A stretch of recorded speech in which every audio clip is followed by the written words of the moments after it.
네, 오늘 현장 소장들이 말하는 득보다 실이 큰 인테리어에 대해 얘기를 드리고자 합니다. 구축 아파트나 빌라를 인테리어할 때 어떤 부분을 하고 하지 말아야 할지 고민이신 분들이 많을 거라고 생각이 되는데요. 제가 구축 아파트를 인테리어하면서 고민하고 신경 썼던 부분에 대해서 꿀팁을 드리고자 합니다.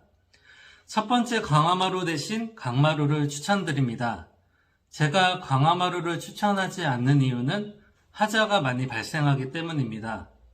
강화마루는 끼워 맞추는 형태여서 시공이 간편하고 저렴하지만 접착제를 사용하지 않기 때문에 시간이 지남에 따라 수축 팽창에 의해 마루 사이가 벌어지지 않을 수가 없거든요. 그리고 그 사이가 벌어진 틈새에 물기가 닿으면 자재의 특성상 너무 쉽게 부풀어 올라 교체를 해야 하는 상황이 됩니다.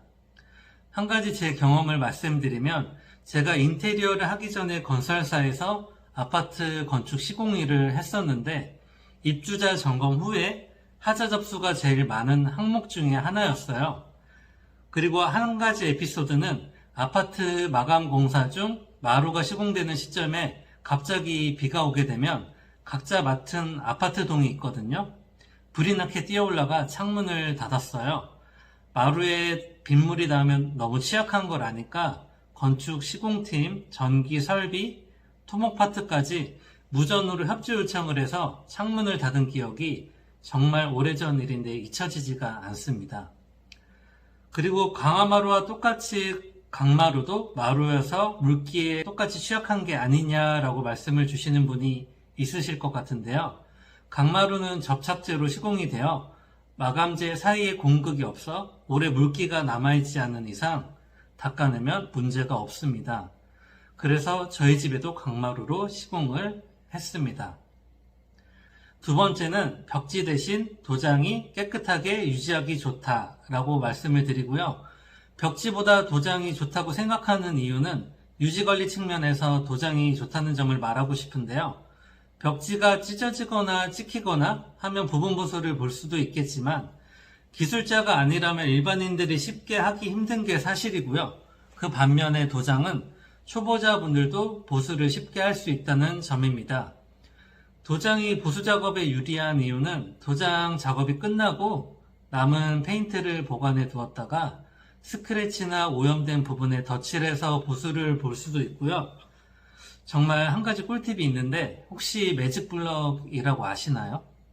청소를 할 때 사용하시는 제품인데 도장면에 보수칠 대신 오염이 된 부분에 문질러서 지워주시면 웬만한 오염은 다 지워진다고 보시면 됩니다. 인테리어를 완성하고 이사를 할 때 조심한다고 하지만 벽면이 찍히거나 바닥이 찍히거나 하는 상황이 없을 수가 없다고 생각이 되고요. 그리고 아이를 키우는 집이라면 벽에 낙서나 장난감을 던지거나 하면 제 아이니까 크게 뭐라고 할 수는 없겠죠. 약간의 오염이나 스크래치가 생긴 부분에 매직블럭으로 닦아주시면 정말 거의 티가 안 나게 깨끗하게 유지하실 수 있습니다. 그리고 도장이 벽지보다 비싸다고 말씀을 주시는 분들도 있으실 거예요. 맞습니다. 도장이 도배보다 비싼 건 사실이고 도장이 3배 정도 비싸다고 생각하시면 됩니다. 도장은 도배와 달리 밑작업에 투입되는 인건비가 많고 가벽을 세우는 비용이 들어갈 수도 있고요. 비용이 부담된다고 생각이 되시면 도장 느낌의 도배지도 있으니 잘 선택하여 마감하시면 좋을 것 같습니다.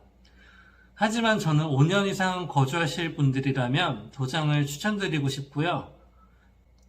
오늘은 여기까지 말씀드리고요.